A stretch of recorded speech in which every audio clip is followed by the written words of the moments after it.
કપડા પણ મારે ધોવા પડે છે અને મોય ડોશીનું મોઢું પણ અડવું પડે છે. જાબીર તું જ બતાડ કેવી રીતે જોબે આવું? હાલ તો જોબું બોબું બધું હુકાઈ ગયું છે. હબીબ કાકા તો ડોક્ટરને બતાડ્યો કે ના? હા જાબીર, પાલનપુર, પાટણ, સિદ્ધપુર બધા ડોક્ટરોને બતાડ્યું અને છેલ્લે નડિયાદ હોસ્પિટલમાં પણ જતા રહ્યો. લગભગ તારી પાસે ચડી 7 થી 8 લાખ રૂપિયા ખરાબ કર્યા પણ કોઈ દુઃખ પકડાતું નથી. હબીબ કાકા તમે ડોક્ટરોના ચક્કર છોડો અને મારું મનતા આપો. કોઈ હારા બાપુ કે ભુવન ન પકડો. થઈ શકે છે કે મારી ગાદી ખડેખાર થઈ જાય. અલ્યા જાબીર, તારું કેવું તો બરાબર છે, મને થોડું સમજમાં તો આવે છે પણ આ લોકોને ખબર પડશે તો શું કહી કે હબીબ પટેલ બાપુ અને ભુવન લાઈને ધૂણાવે છે અને આખા ગામમાં ચાવે ચાવા થઈ જાઓ. હબીબ કાકા આપણું દુઃખ આપણે જ જોડીએ છીએ. લોકો તો કહેતા રહા ગામમાં ક્યું સાફ પાડશે. લોકો રાતે ભુવાને લઈ ધૂણાવે છે. તમે કહેતા હો તો અવળુના વેસે ગણાવું. જેવા જેવા લોકો બાપુ અને ભુવાના ચક્કરોમાં પડેલા છે. આપણ તો જો શિફ્ટ કરવું છે. તમે તાર ગભરાયા વગર બાપુને બતાડી જુઓ. થઈ શકે છે કે મારી ગાદી ખડેખાર થઈ જાય. હે જાબીર, કોઈ બાપુ કે ભુવાને બતાડી જોઈએ પણ હું તો કોઈ બાપુ કે ભુવાને ઓળખતો નથી. તારા ભાઈ એનો કોન્ટેક્ટ નંબર હોય તો કોઈને બતાડી જોઈએ.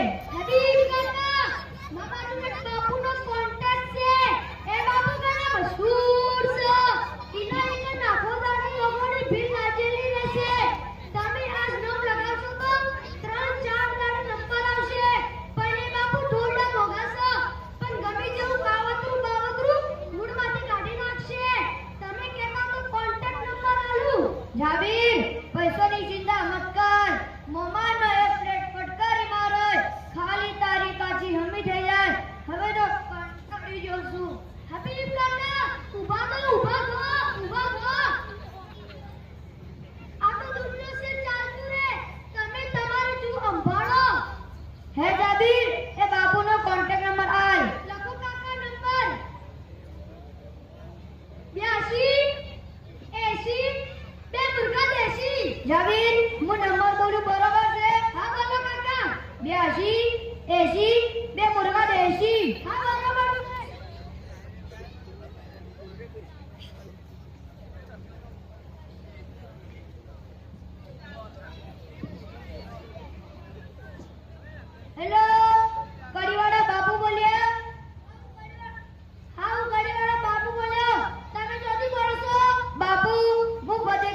ડોશીના લીધે હેરાન છું. બસ હર વખત એક જ વિચાર આવે છે કે શું કરું તો મારી ડોશી ખરેખર થઈ જાય.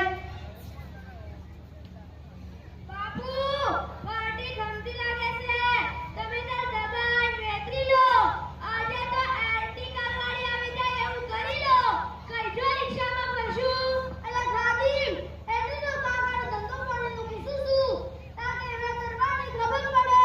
તું જો આ તો ગાડીનો મેળ પાડી દો. કાકા તમારું ડોશીનું ફોટું અને અડને આલો તમે વિધિ કરી લો.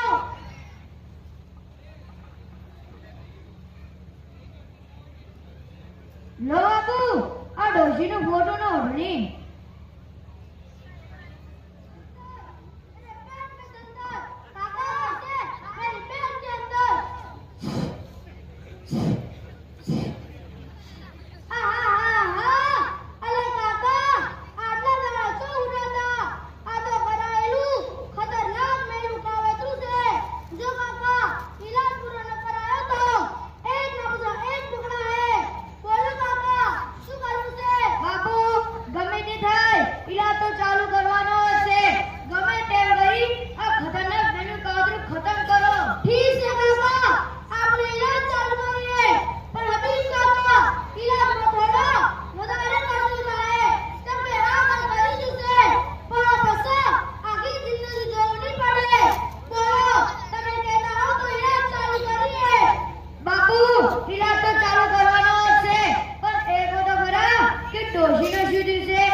ઉઘાડું તો કરો તાકે મને ખબર પડે કે મારા દુશ્મન કોણ છે. હબીબ કાકા મારે તો ઉઘાડું નતું કરવું પણ તમારા ઉઘાડ પડાવો છે તો હબળો આ બધો તંતર તમારા ઘરના માણસે જ કરે છે. તો હબીબ કાકા મારા વાલીમ જે વસ્તુઓ લખાવે તે લેતા આવો. લખો હબીબ કાકા. બે કાળા બકરા, બે દેશી મુર્ગા, એક મીટર લાલ કપડું, એક નારેલ. લસ્યુ કાકા. હા લસ્યુ. 11 અગરબત્તીઓ, 7 હોયો, 500 ગ્રામ હળદર, 500 ગ્રામ રાઈ. લસ્યુ કાકા. હા લસ્યુ. આટલી વસ્તુઓ લઈને આપો તો તમારો ઈલાજ શરૂ થઈ જાય. હા હું આટલી વસ્તુઓ લઈને આપું તો તમે ઈલાજ ચાલુ કરો.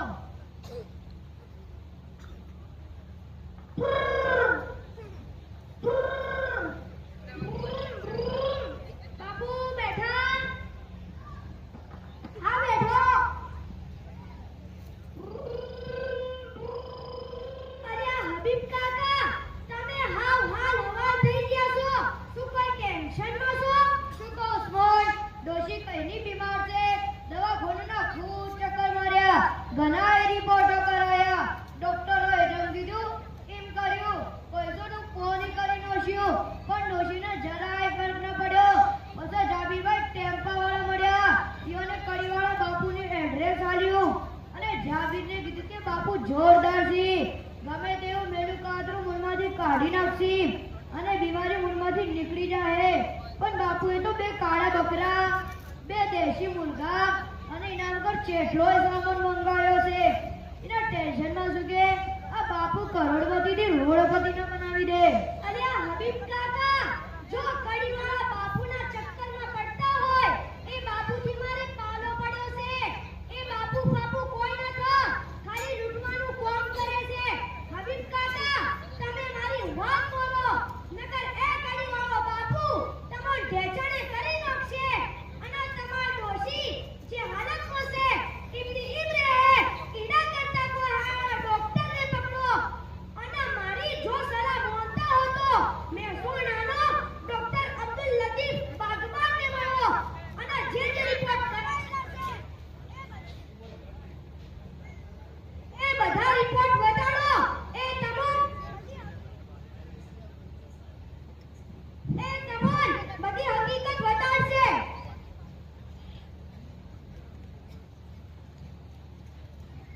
अस्सलामुअलैकुम डॉक्टर साहेब. વાલેકુમ સલામ.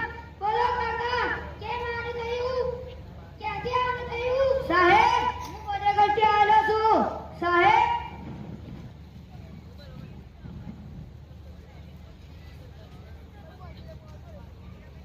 સાહેબ, આ મારી ડોશીનો રિપોર્ટ લઈને આવ્યો છું. છેલ્લા 3 મહિનાથી પરેશાન છું. ખબર જ પડતી નથી શું થયું છે. ઘણાય ડોક્ટર બદલ્યા. તો સાહેબ, આ રિપોર્ટ શું કહેવા માંગો છો? હરોળને તાવ આવે છે? હા સાહેબ, આવે છે. બદનમાં દુખાવો રહે છે? બદનમાં દુખાવા પર રહેશે. કાકા, સોનોગ્રાફી કરાવી નથી? સાહેબ, સોનોગ્રાફી રિપોર્ટમાં પાછળ છે.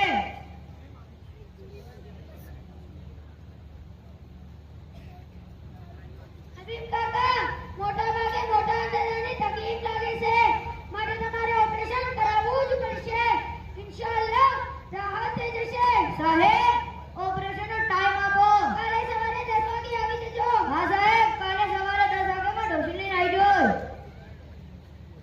અસ્સલામુઅલૈકુમ હબીબ કાકા. વાલેકુમ સલામ મુસાબ. હબીબ કાકા, તમારા ઘરવાળા બીમાર હતા, હું તબિયત કેમ છે? મુસાબ, ડોશીનો હાલ હવાલ થઈ ગઈ હતી. બસ આજ મરે કે કાલ. અને મોએ બધી વાતે પૂરો થઈ હતો. હોબળો મુસાબ, બાપુએ તો મને હાવ ખંચેરી નાખ્યો.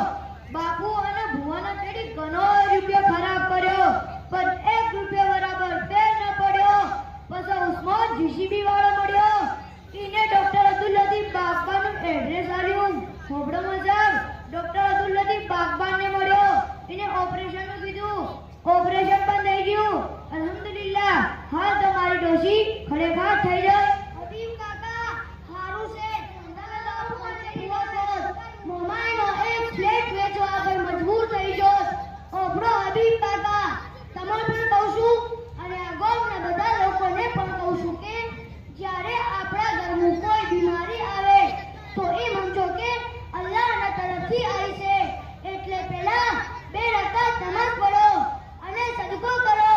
સદકાના ઝરીએથી તમારા બીમારોનો ઈલાજ કરો અને સદકાના ઝરીએથી બલાઓ અને મુસીબતો દૂર થાય છે. અને એના પછી સબબના દરજામાં કોઈ હારા ડોક્ટરને બતાડો.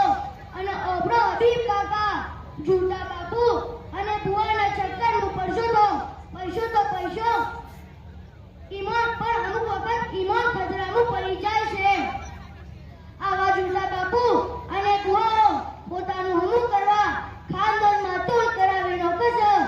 અને ઓબળો હું એમ કહેવા માંગુ છું કે જ્યારે આપણા નબી સલ્લલ્લાહુ અલૈહિ વસલ્લમ પર જાદુનો અસર થયો તો અલ્લાહના નબી સલ્લલ્લાહુ અલૈહિ વસલ્લમને ન કીધું તો હઝરત જિબ્રાઈલ અલૈહિસ્સલામને કીધું. તો શું આ બાપુ ઉપર વહી આવે છે? એમ કે તમારા ઘરના અને તમારા પાસે રહેવાવાળા લોકો તમારા ઉપર મેલું કાવતરું કરાયું છે. હબીબ કાકા, આ બધી કોણ વાતો છે. એટલે જૂઠા બાપુ અને બુઆઓથી બચો કે આપણે હવાર અનાજ મામૂલાતની પાબંદી કરીએ, ઘરમાં કુરઆનની તિલાવતની પાબંદી કરીએ અને જે દુઆઓ હદીસે પાકું આપણા નબી સાહેબે બતાડી છે આપણે એની પાબંદી કરીશું તો ઇન્શાઅલ્લાહ અલ્લાહ બલાઓથી બચી જાવું. તો કાકા આજથી અહદ કરો કે